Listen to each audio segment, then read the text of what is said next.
Shalom, Teens and Youth Elion yang terkasih, bagaimana kabarnya? Semoga baik dan sehat-sehat saja. Mari kita memulai ibadah kita pada hari ini. Mari kita bersaat teduh sejenak.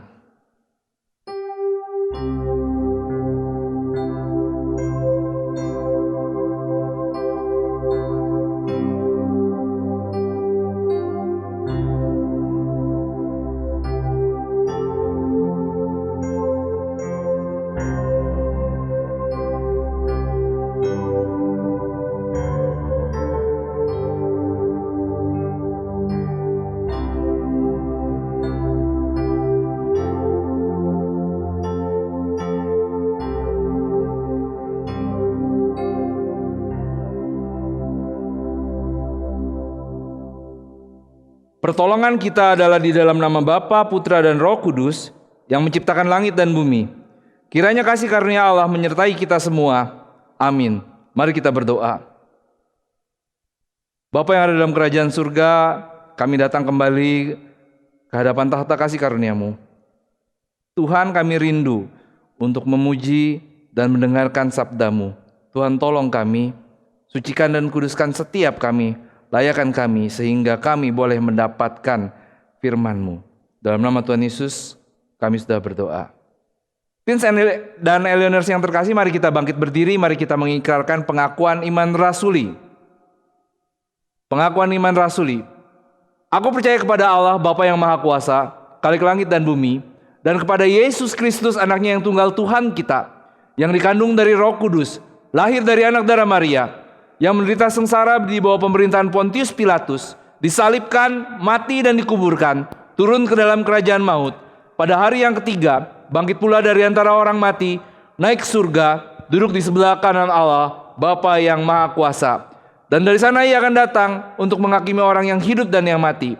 Aku percaya kepada Roh Kudus, gereja yang kudus dan am, persekutuan orang kudus, pengampunan dosa, kebangkitan tubuh, dan hidup yang kekal. Amin.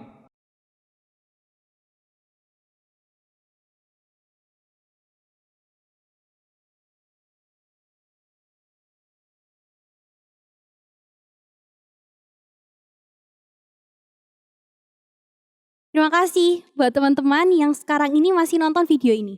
Yang selama 6 bulan ini, kalian masih mau beribadah secara online. Dan buat kalian yang mengalami kehilangan, yang mengalami kesusahan, percayalah kepada Tuhan, apa yang kalian hadapi sekarang, itu akan digantikan oleh Tuhan berlipat-lipat lagi. Di waktu yang sudah Tuhan sediakan. Kenapa aku percaya hal itu? Karena aku percaya kalau Tuhanku adalah Tuhan yang besar. Dia sanggup melakukan apapun yang ada di dunia ini. Apakah kamu percaya?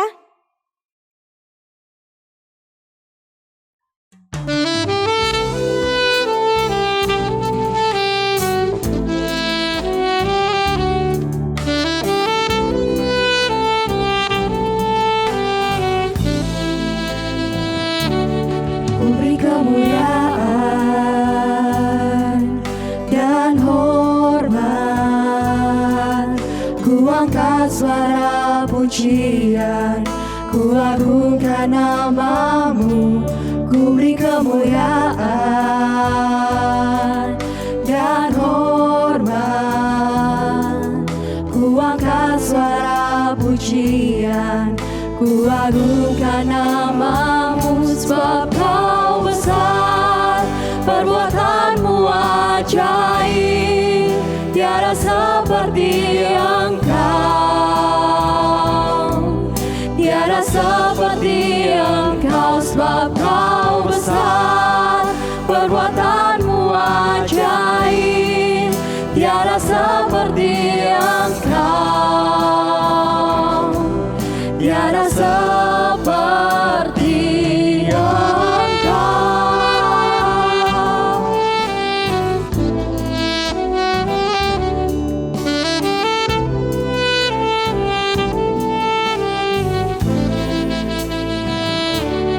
ku beri kemuliaan dan hormat, ku angkat suara pujian, ku agungkan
seperti Engkau,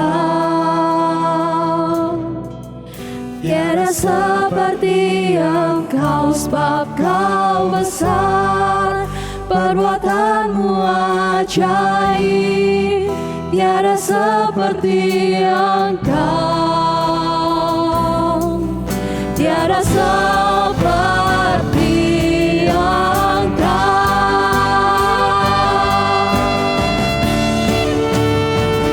Sebab Kau besar, perbuatanmu ajaib, tiada seperti Engkau, tiada seperti Engkau. Sebab Kau besar, perbuatanmu ajaib, tiada seperti Engkau, tiada seperti Engkau, tiada seperti Engkau, tiada seperti Engkau.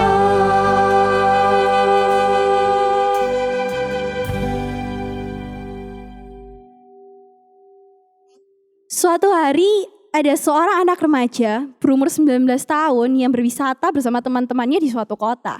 Singkat cerita, anak itu pergi ke suatu tempat wisata, objek wisata yang adalah sebuah jurang. Jurang menakutkan bukan? Tapi begitu sampai di tempat itu, anak itu hanya bisa diam dan terkagum. Melihat apa yang ada di depan matanya. Melihat betapa indahnya karya Tuhan yang sudah Tuhan ciptakan untuk kita. Dan langsung anak itu teringat betapa anugerah Tuhan yang sudah Tuhan kasih untuk membentuk semua ini. Membentuk hidup anak itu. Karena campur dari tangan dari Tuhan, hidup anak ini menjadi hidup yang sangat indah.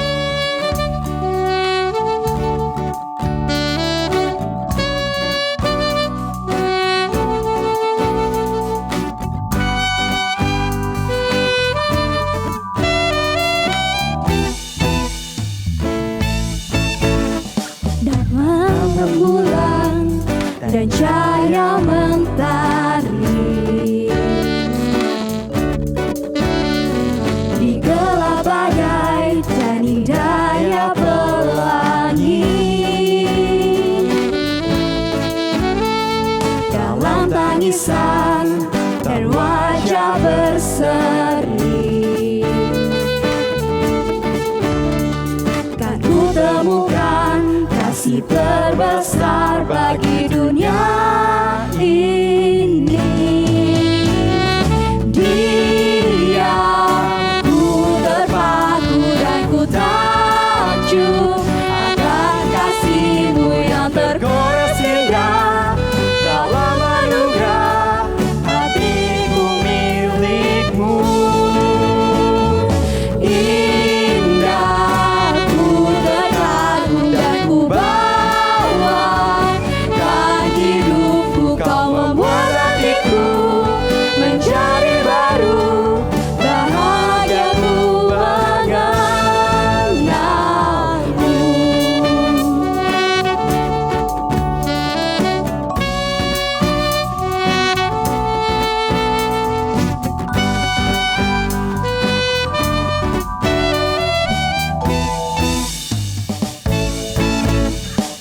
Dalam rembulan dan cahaya mentari, di gelap badai dan indahnya pelangi, dalam tangisan dan wajah berseri,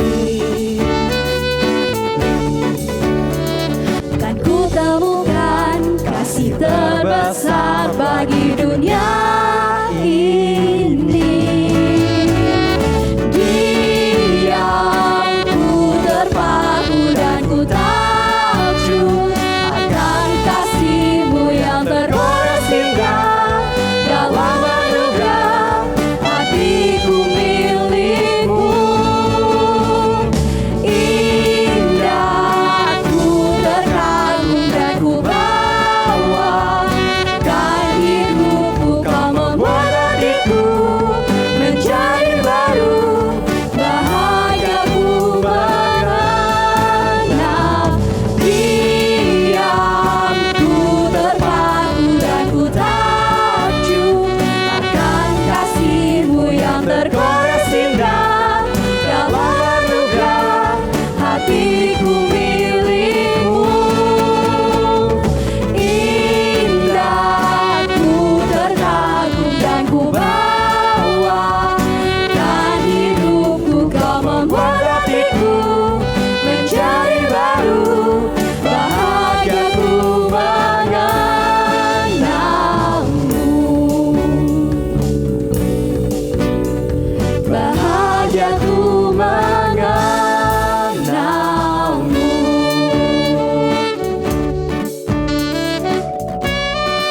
Selidiki Aku. Lagu yang sering banget kalian putar, kalian dengerin waktu ibadah. Tapi sesering apa kalian memaknai lagu ini? Apakah kalian sudah mengasihi Tuhan dengan setulus hati? Apakah kalian sudah menyerahkan hidup kalian kepada Tuhan? Kalian sendiri yang bisa menjawabnya.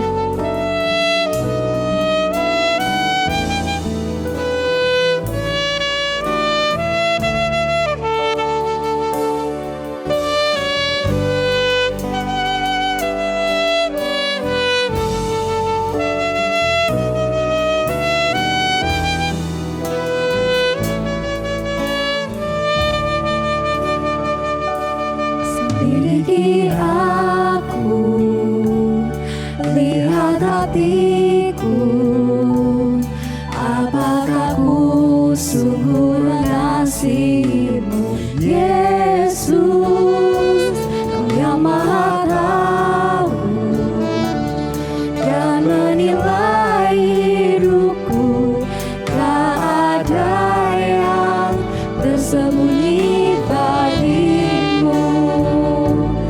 Aku lihat kebaikan-Mu yang tak pernah habis di hidupku. Ku berjuang sampai akhirnya Kau dapati aku tetap setia.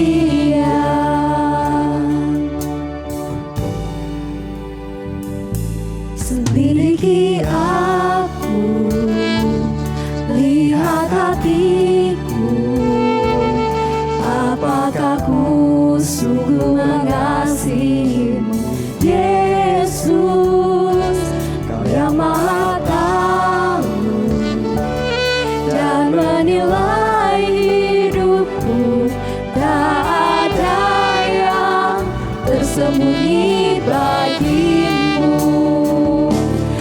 Aku lihat kebaikan-Mu yang tak pernah habis di hidupku.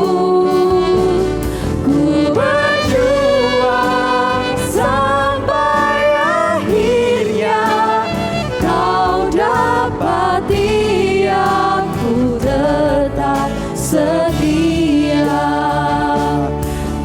Aku lihat kebaikan-Mu yang tak pernah habis di hidupku. Ku berjuang sampai akhirnya Kau dapati aku tetap setia.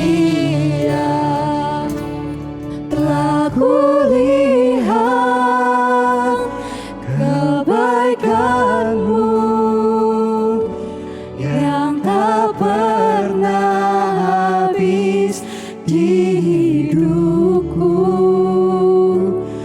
Ku berjuang sampai akhirnya Kau dapati aku tetap setia. Kau dapati aku tetap setia.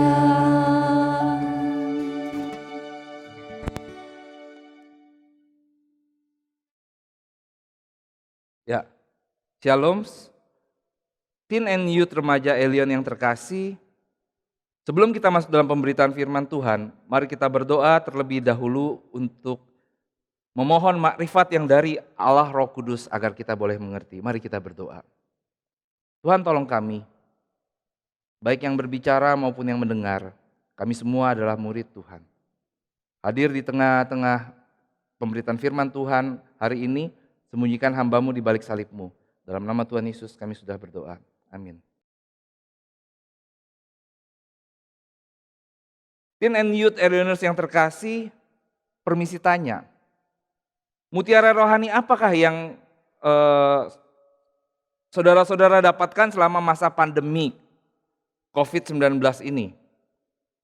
Kalau dulu banyak yang mengeluh, kita tidak bisa ibadah karena kurang waktu dan lain sebagainya. Apalagi ketika high season, ujian akhir, ujian tengah semester, bahkan ada yang tidak ke gereja.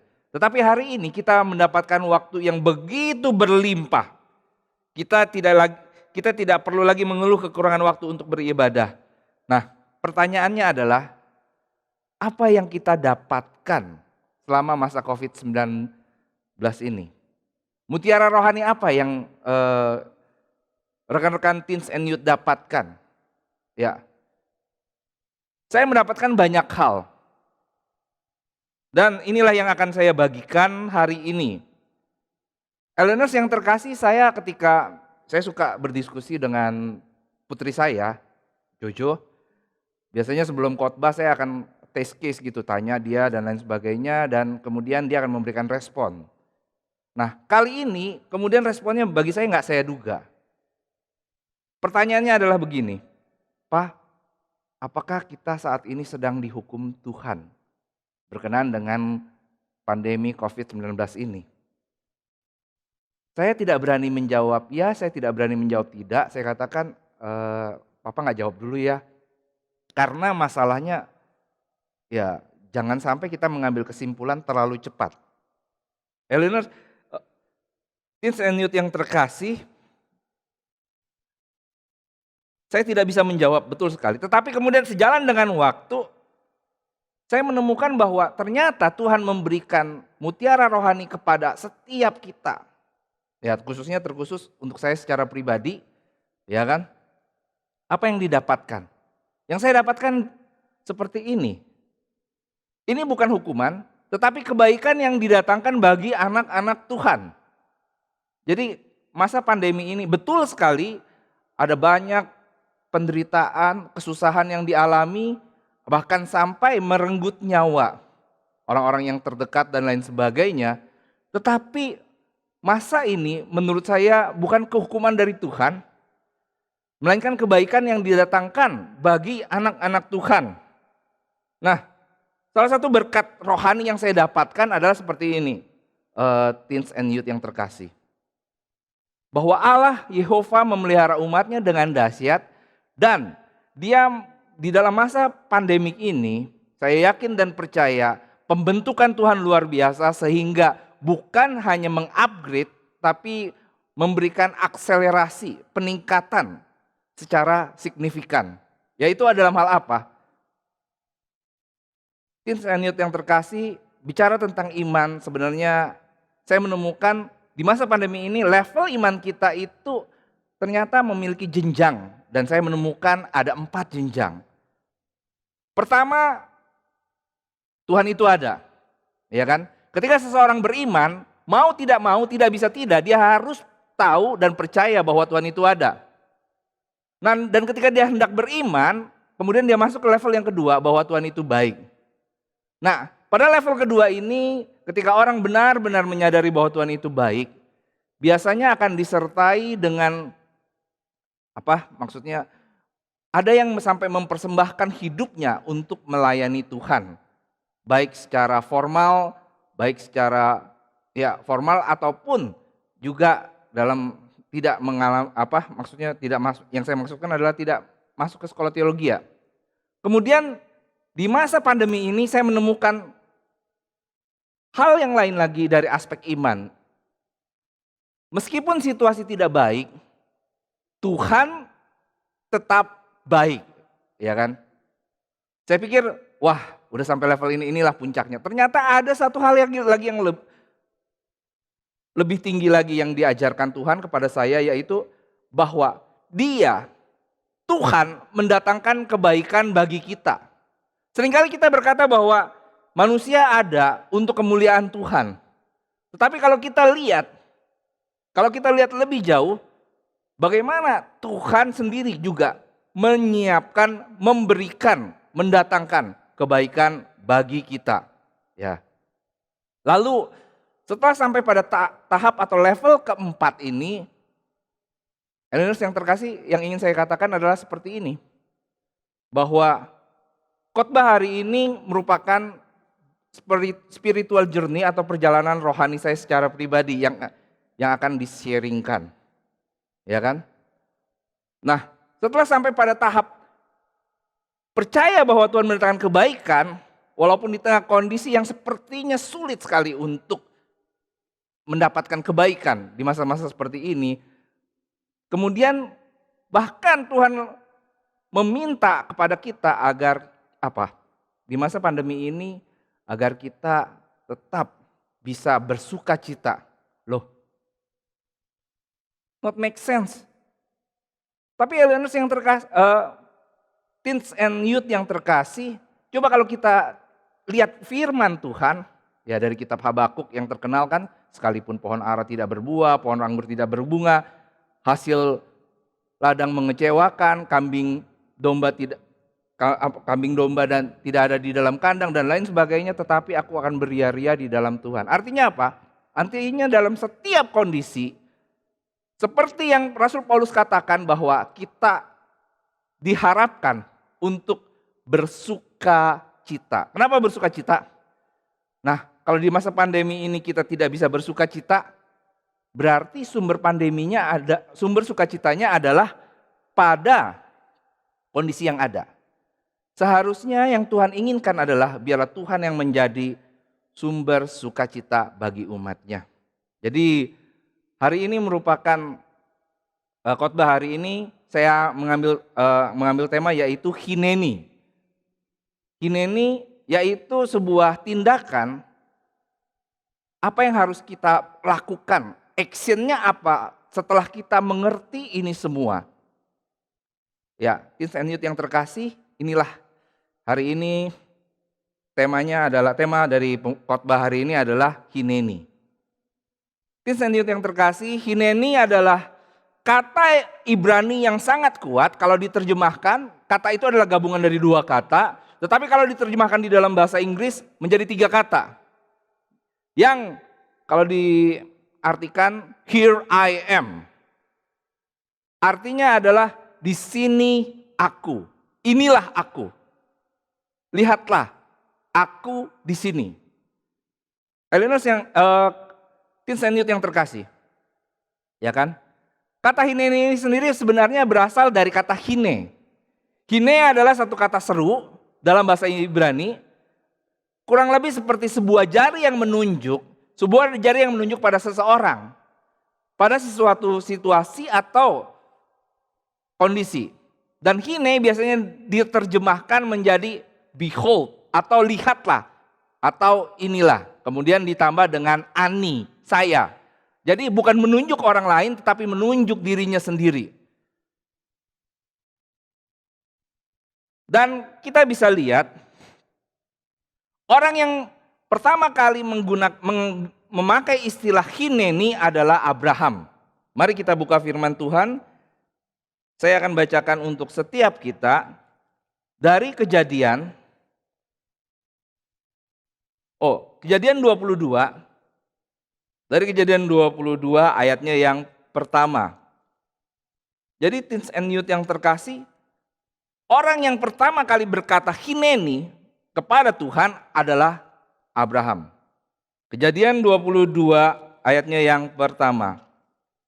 Saya akan bacakan untuk teman-teman semua ya. Kejadian 22 ayatnya yang pertama.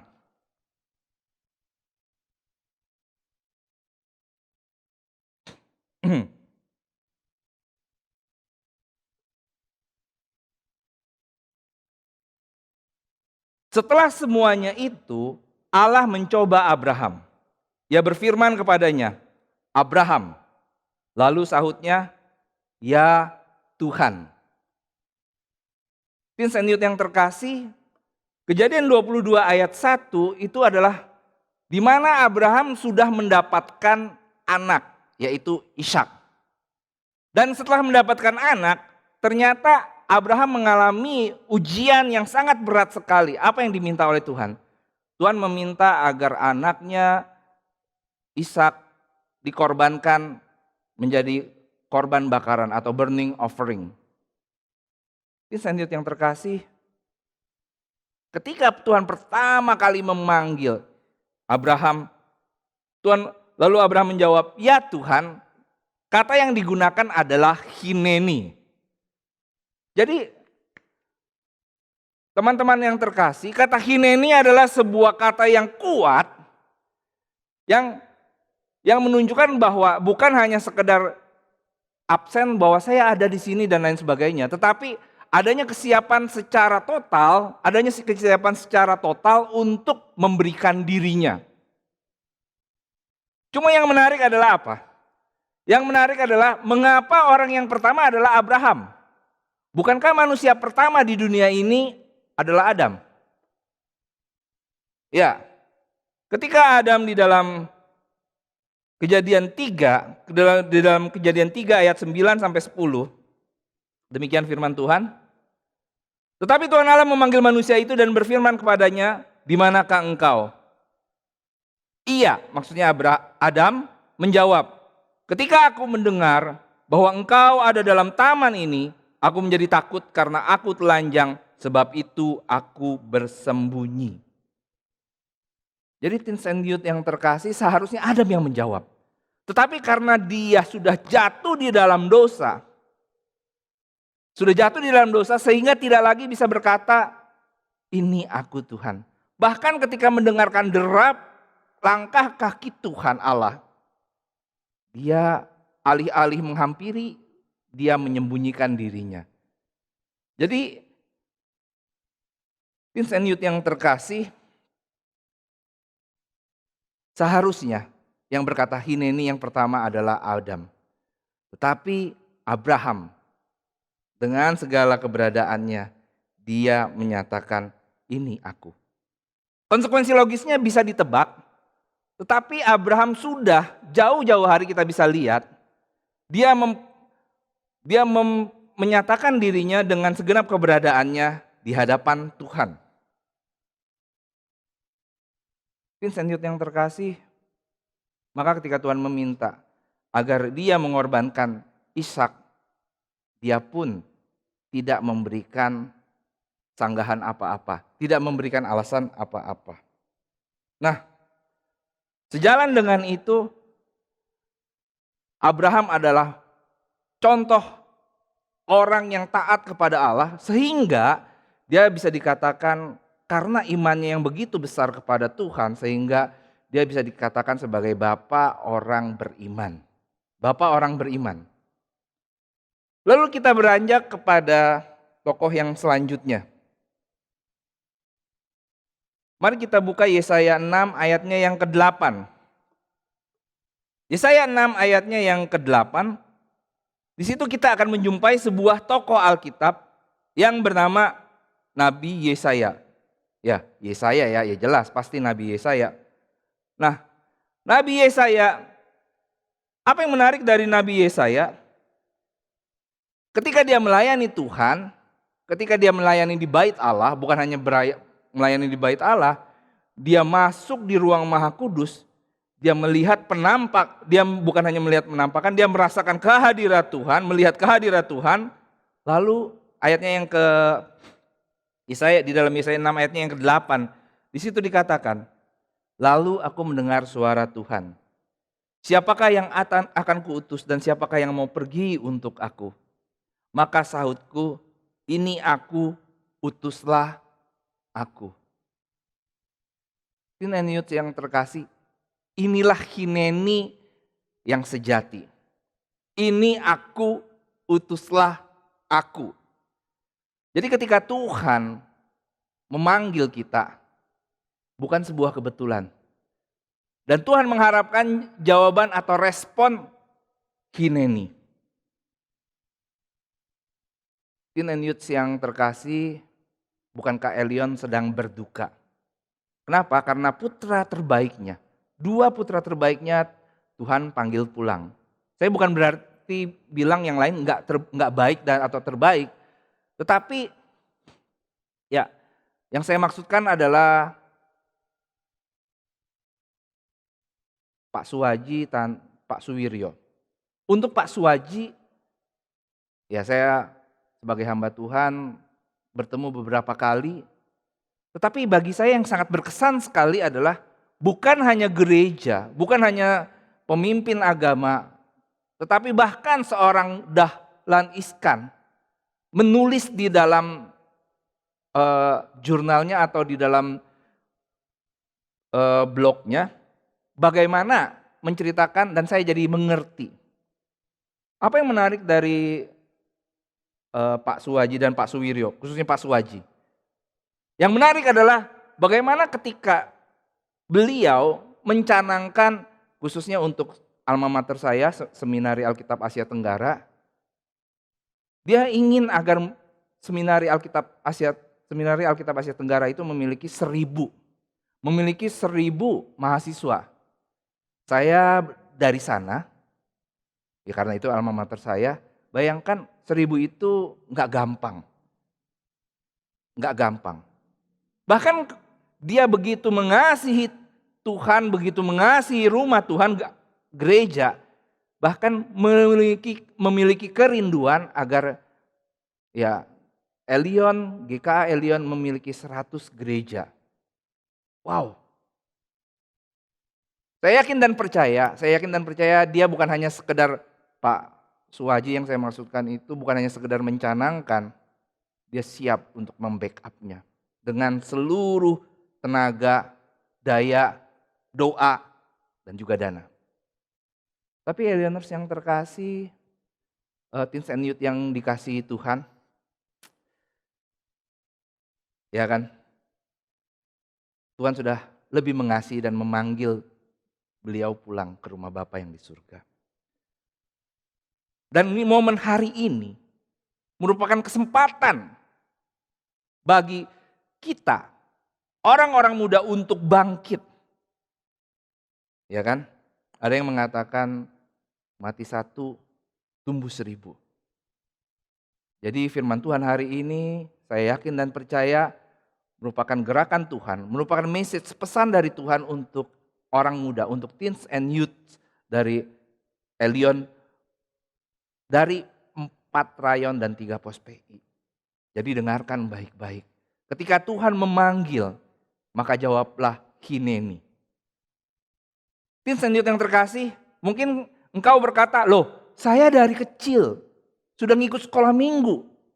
Saya sudah aktif melayani. Bahkan jangan-jangan dari kandungan saya sudah Kristen. Tetapi ada satu pembanding yang bagi saya yang perlu diperhatikan.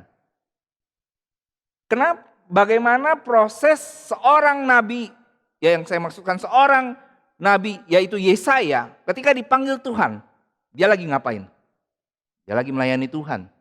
Dia lagi melayani Tuhan di bait Allah, bukan hanya melayani Tuhan di bait Allah, tetapi dia melayani Tuhan di ruang Maha Kudus. Tetapi Tuhan menyatakan dirinya, memperlihatkan dirinya, meminta komitmen secara utuh dan penuh, segenap keberadaannya, segenap totalitas dari Yesaya. Makanya ketika tanya dan ketika Yesaya mendengar suara Tuhan berkata, siapa yang akan kuutus dan siapa yang mau pergi untuk aku? Maka hatinya tersentuh dan berkata, hineni, ini aku, utuslah aku. Youth and teens yang terkasih, hari ini saya akan mau berbicara secara gamblang, ya kan? Saya rindu sekali mendorong setiap orang yang memiliki panggilan untuk masuk ke rumah Tuhan. Maksudnya untuk masuk ke sekolah tinggi teologi atau masuk ke seminari. Tetapi yang saya temui di lapangan adalah apa? Ketika di dalam setiap saya melayani, bahkan ada orang tua yang mengatakan, saya mau menyerahkan anak saya jadi hamba Tuhan. Makanya saya kasih nama dia Samuel. Ada beberapa Samuel yang saya temui di dalam pelayanan saya. Tetapi kemudian ada satu perkataan dari mereka, dari orang tuanya adalah begini. Saya bilang sama anak saya, kamu mesti pinter dulu, bekerja dulu, punya uang banyak, baru melayani Tuhan. Supaya kita tidak bergantung kepada gereja. Teens and youth yang terkasih, saya pikir Hal yang seperti itu tidak perlu. Mengapa demikian? Karena Allah kita adalah Allah yang besar. Karena Allah kita, Bapa kita adalah Bapa yang kaya. Yang akan mencukupi kebutuhan hamba-hambanya. Sampai hari ini, sampai detik ini saya berdiri di tempat ini. Saya tidak pernah merasakan kekurangan sama sekali. Tuhan memberkati. Ada orang-orang yang Tuhan gerakan dan lain sebagainya. Tetapi jadi yang ingin sebenarnya ketika saya mendapatkan respon seperti itu, hanya saya simpan dalam hati aja. Saya ingin bilang begini, serahkan saja anakmu kepada Tuhan. Biar Tuhan yang beracara, biar Tuhan yang memenuhi segala kebutuhannya. Karena bukankah mereka mau diserahkan menjadi hamba-hambanya, hamba Yesus Kristus. Elders yang terkasih, ya bagaimana kalau kemudian jawabannya bukan hineni? Wah, maksudnya, nah kita bisa lihat contoh dari Musa. Apa yang dijawab Musa ketika Tuhan menunjukkan dirinya dalam bentuk semak yang terbakar tapi tidak habis? Apa yang dilakukan oleh Musa? Musa berkilah. Musa mengatakan bahwa dirinya tidak cakap untuk berbicara. Dirinya tidak fasih lidah. Oh, Musa mengajukan berbagai alasan untuk menghindari panggilan ini. Mari kita buka Keluaran 4 ayat 14 dan saudara pasti akan terkejut. Keluaran 4 ayatnya yang ke-14. Apa yang tertulis di sana?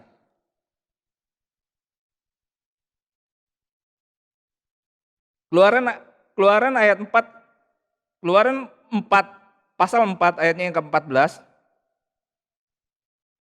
Di sini kuat sekali ya. Maka bangkitlah murka Tuhan terhadap Musa dan ia berfirman, bukankah di situ Harun orang Lewi itu kakakmu? Aku tahu bahwa ia pandai bicara, lagi pula ia telah berangkat menjumpai engkau. Dan apabila ia melihat engkau, ia akan bersukacita dalam hatinya. Apa yang mengejutkan saya dan saudara? Di situ dikatakan apa? Di situ dikatakan Tuhan murka. Wow. Maka bangkitlah murka Tuhan. Tuhan bisa murka. Bukan cuma marah. Pemilihan diksinya adalah bukan hanya sekedar tidak suka atau marah, tetapi murka. Vincent Youth yang terkasih,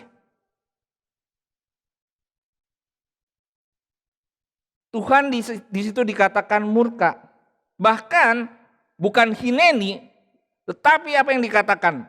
Hinehu. Lihatlah dia. Lihatlah Harun. Sebenarnya Tuhan gak setuju. Tetapi bukankah agenda kerajaan Allah harus terus berjalan? Bukankah misi penyelamatan membawa bangsa Israel keluar dari Mesir harus saat itu dikerjakan? Ketika Musa berkilah, maka Tuhan berkata, hinehu. Artinya lihatlah dia, Harun. Mari kita lihat video klip yang saya persiapkan. Waktu dan tempat saya persilakan. Jadi Teens and Youth lihat. Ya, ini ada satu video pendek. Dan sangat menggelitik sekali. Ketika saya mempersiapkan firman Tuhan ini, saya jadi bisa merasakan. Oke. Ya, Teens and Youth.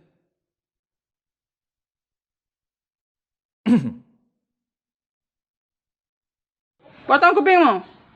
Potong. Ya, inilah emak-emak Sumatera mendidik anaknya.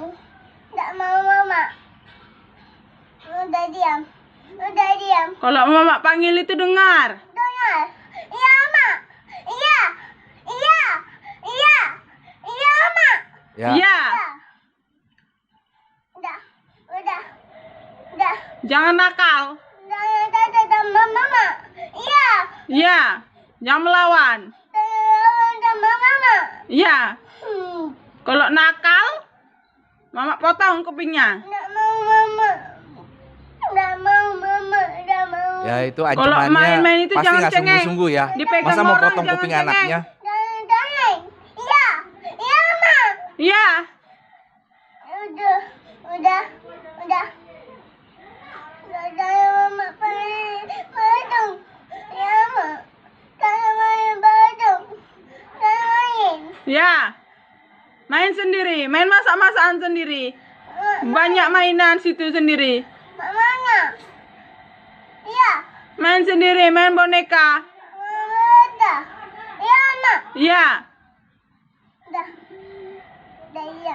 Semua dibeli samamu, semua. Minta beli baju, minta beli mainan, dibelikan semua. Udah. Tapi Udah. melawan juga sama mama. Oke, boleh di-cut. Saya main di badung. Iya, Mak. Ya. Mungkin ada yang nggak sependapat dengan saya, tetapi satu hal yang ingin saya menjadi bahan pertimbangan untuk kita renungkan. Sang mama ini punya hak loh untuk didengar suaranya. Karena dia yang mengandung selama 9 bulan 10 hari. Ya kan? Apalagi Tuhan Khalik langit dan bumi. Tuhan yang menciptakan saudara dan saya ketika memanggil. Hari ini apa jawabannya? Kalau kita lihat, maka tidak lain tidak bukan satu yang Tuhan inginkan. Agar kita berkata, agar kita bukan menunjuk orang lain. Agar kita tidak berkata, ini aku, utus dia Tuhan. Bukan. Tetapi hineni, ini aku, utuslah aku. Teens and Youth yang terkasih, saya udah bilang kan, bahwa pandemi COVID-19 ini, saya katakan bukan sebuah kutuk. Tetapi memang di dalam mekanismenya itu terjadi ada siklus 100 tahunan. Siklus 100 tahunan maksudnya apa? Maksudnya kalau kita lihat sejarah, wabah di dunia ini terjadi. Sejarah mencatat minimal ada 4 wabah besar dalam siklus 100 tahun. Ya kan? Sejarah mencatat bahwa siklus ada yang namanya mekanisme 100 tahunan. Siklus 100 tahunan ini tahun 1720, 1820, 1920 dan 2020 yang kita alami saat ini. Nah, kenapa itu terjadi? Jadi ketika mencoba untuk mengerti akan kejadian yang kita alami saat ini, Teens and Youth yang terkasih, saya mendapatkan firman Tuhan agar kita sekali lagi jangan lupa bahagia, agar kita bersuka cita. Ya, saya akan bacakan dari Filipi 4 ayatnya keempat dan kelima. Bersukacitalah senantiasa dalam Tuhan, sekali lagi kukatakan bersukacitalah. Mengapa? Karena sumber sukacita bukan apa tapi siapa. Karena sumber sukacita kita adalah Tuhan. Ayat yang kelima, hendaklah kebaikan hatimu diketahui semua orang. Tuhan sudah dekat. Apa maksudnya Tuhan sudah dekat? Artinya Maranatha, kedatangan Tuhan sudah dekat. Dan ini diucapkan oleh Rasul Paulus abad yang pertama. Apalagi kita yang ada di abad milenial yang ke-20 ini. Kita yang ada di maksudnya yang ada di tahun 2020 ini. Betapa sangat nyarisnya, sangat dekatnya. Jadi ya selama pandemi COVID-19 ini mau tidak mau anak saya itu school from home. Ya kan? Apa pengalaman yang paling berkesan? Ya sedikit annoying juga ya. Yang mengganggu. Yang mengganggu adalah begini, Teens and Youth yang terkasih.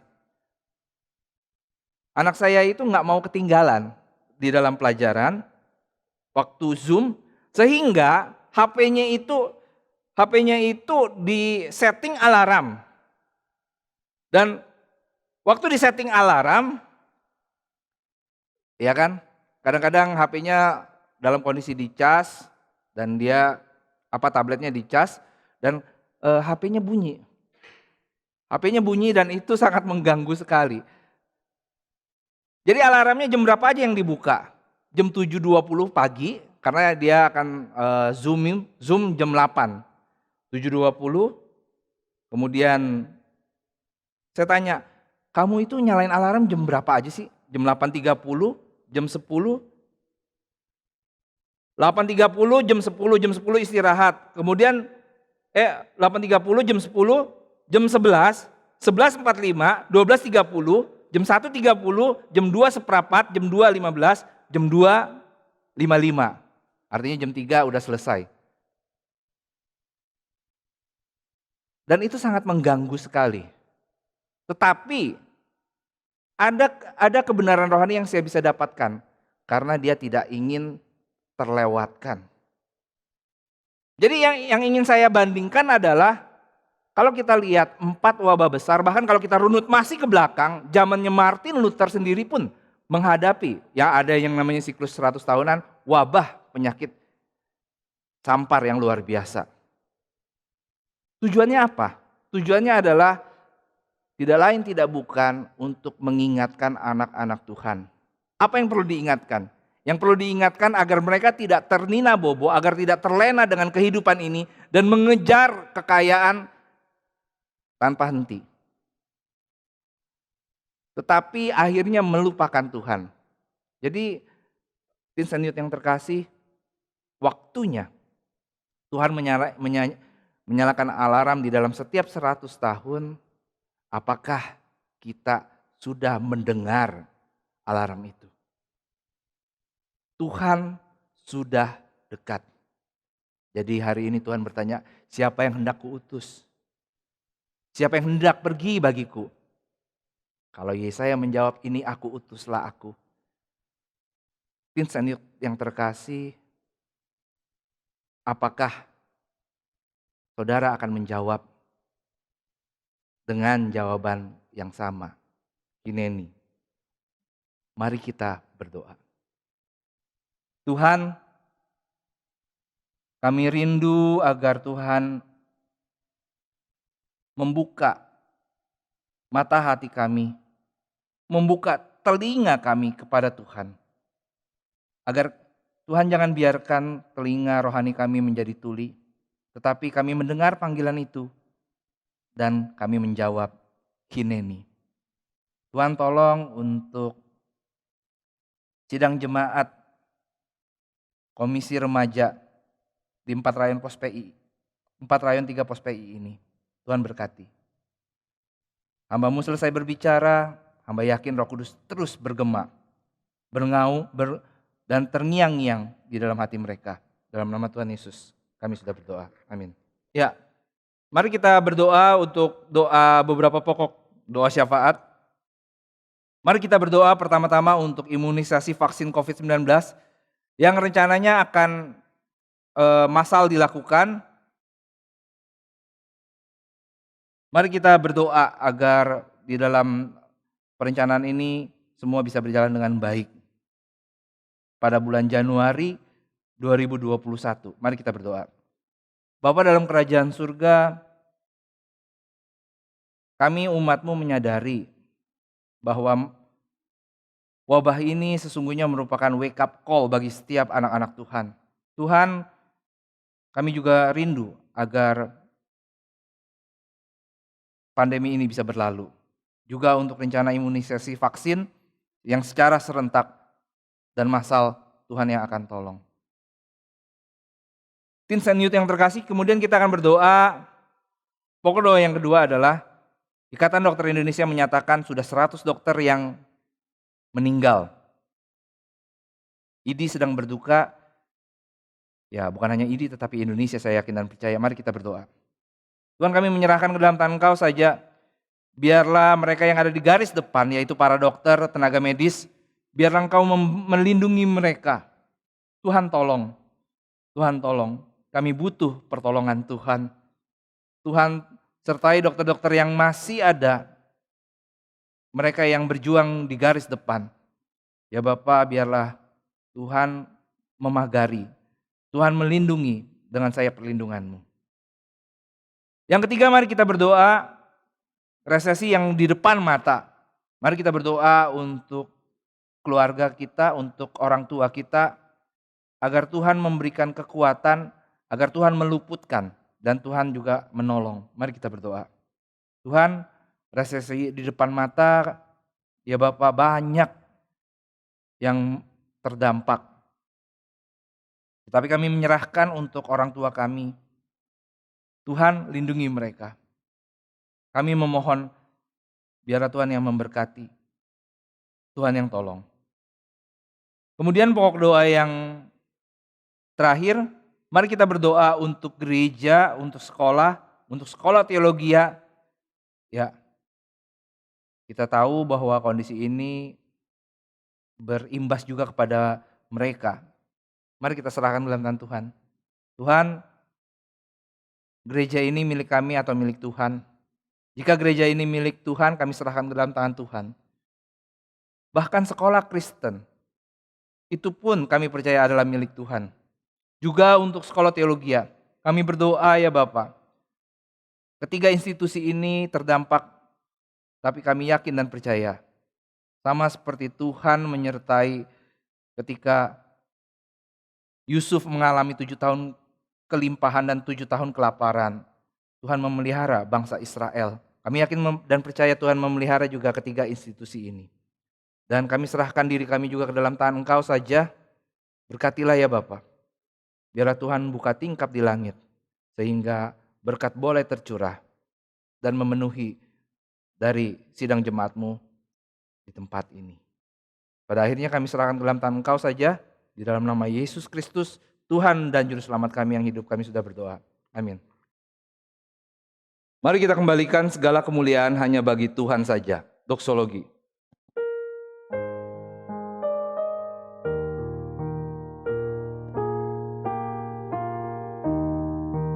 Puji Allah sumber berkat, puji Dia semua ciptaannya, puji Dia para malaikat,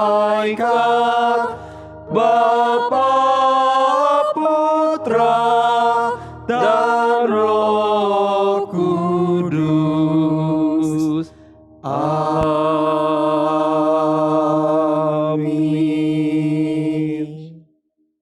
Teens and Youth yang dikasihi Tuhan, mari kita arahkan hati dan pikiran kita dan terimalah berkat yang dari Tuhan adanya. Tuhan memberkati engkau dan melindungi engkau. Tuhan menyinari engkau dengan wajahnya dan memberi engkau kasih karunia. Tuhan menghadapkan wajahnya kepadamu dan memberi engkau damai sejahtera. Mulai hari ini sampai Maranatha, Tuhan Yesus datang untuk kedua kalinya.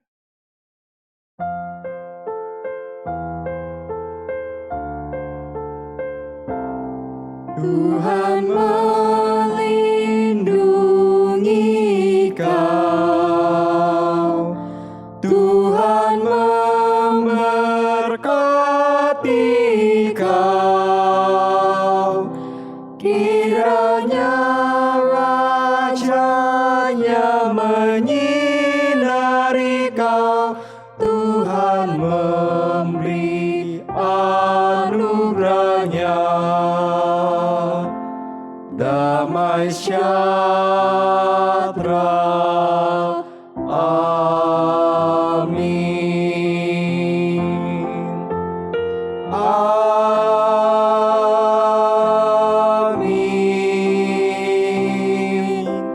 Amin.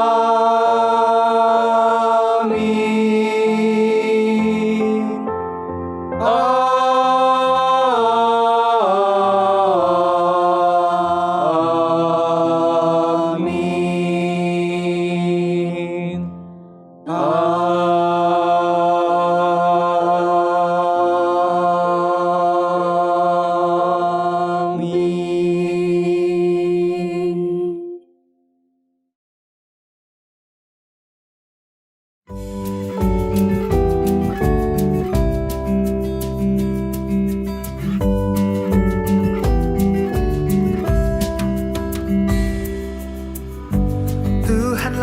kekuatan dan mazmurku. Dia gunung batu dan keselamatanku. Hanya padamu hatiku percaya. Kaulah menara dan kota perlindungan.